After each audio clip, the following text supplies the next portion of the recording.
The forest was unusually quiet, the kind of silence that presses on the skin and turns every movement into a whisper. The sun had dipped behind the tree line, leaving only streaks of fading orange scattered across the sky. In that haunting glow, a small figure moved through the shadows barefoot, trembling, clutching her arms tightly against her chest. Her name was Lily, a 7-year-old girl with tangled brown hair and fear written across her face. She wasn't supposed to be here. She wasn't supposed to be alone. But she had escaped into the woods because it was the only place she could think of, the only direction she could run when everything in her world had suddenly fallen apart. Her heart raced like it was trying to break free from her chest, but she remembered something her father, who had been a police volunteer, had once taught her. If you're ever in danger and you see a police dog, there's a silent signal they understand. A simple gesture, a silent plea for rescue.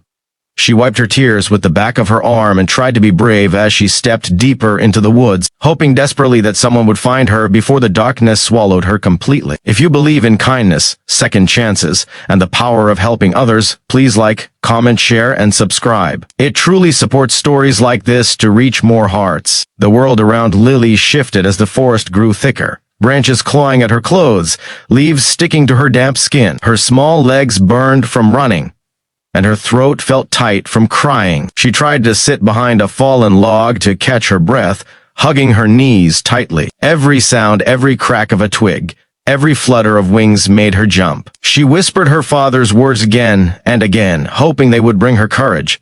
The rescue signal, the silent call for help. She had practiced it many times when her father showed her, laughing, playing with a stuffed animal while pretending it was a police dog. But today, that memory hurt. Today, she wasn't playing. She needed saving for real. She didn't know how much time had passed when the faint sound of distant barking drifted through the trees. At first, she thought she was imagining it, but then the bark came again, closer this time, sharp and purposeful. Lily stood up quickly, her heart lifting in hope. She rushed toward the direction of the sound, stumbling over roots and rocks, her small hands pushing aside branches as she ran. The barking grew louder, clearer, and then suddenly she saw him, a large German shepherd, standing at the edge of the clearing, his ears sharp, his body strong, his vest displaying bold letters, K9 unit. His name tag read Ranger. The moment Ranger saw her, his body tensed, not in aggression but in instinct. He recognized fear. He recognized distress. Lily remembered the signal. She lifted her shaking hand to her chest, pressed her palm flat over her heart, then slowly opened it outward toward him just as her father had taught her years ago. The rescue signal, the silent, universal call for help. Ranger froze for half a second, then something extraordinary happened. He lowered his head, stared directly into her frightened eyes, and began walking toward her. Not cautiously, not suspiciously, but with purpose, as if he knew exactly what she needed. Just behind Ranger, Officer Daniel emerged from the trees, sweat streaking his face, scanning the forest like a man desperate to find someone. They had been searching for a missing child for hours. Ever since a frantic neighbor reported seeing Lily run into the woods, no one knew exactly why she ran or what she was escaping from. Only that she was alone and vulnerable. Daniels had fought fear the entire search, praying they weren't too late. When he saw a ranger stop in his tracks and stare toward the clearing, Daniels followed his dog's line of sight, and then saw the tiny figure standing alone. Lily looked like a fragile shadow against the looming forest.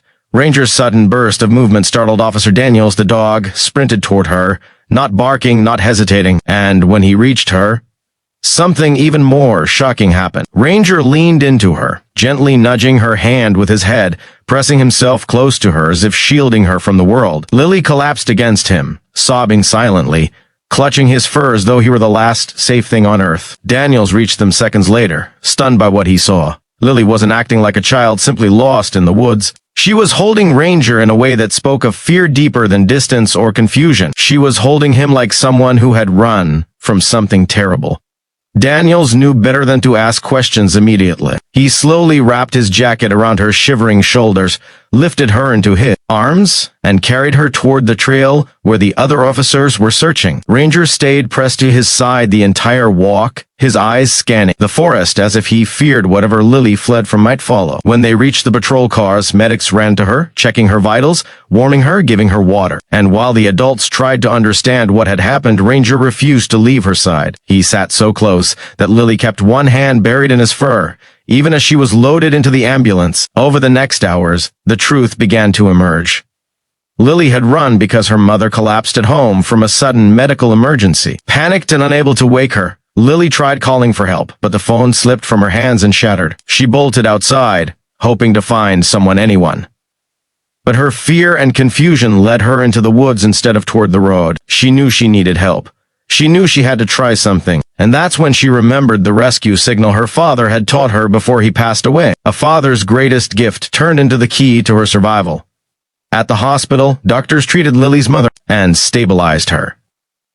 Officers stayed with Lily, comforting her, making sure she wasn't alone. But through it all, Ranger stayed with her like a guardian angel on four legs, his steady gaze keeping her grounded. That night, even the hardened officers whispered about it, how a little girl barely old enough to write a full sentence remembered a specialized rescue signal that only trained police dogs respond to. How Ranger responded instantly, as if the universe itself pulled him toward her. And how Lily's father, though gone, had somehow protected her one last time through the wisdom he left behind. Days passed, and Lily's mother recovered enough to return home. Lily refused to let Daniels and Ranger leave without hugging both of them tightly, her small arms wrapped around Ranger's thick fur, and she whispered something only he could hear. Ranger closed his eyes and leaned into her, as though promising he'd always answer if she ever needed him again. As the officers prepared to leave, Lily's mother asked Daniels if Lily could visit the station someday, especially to see Ranger. Daniels smiled and told her the truth: any day Lily wanted to come,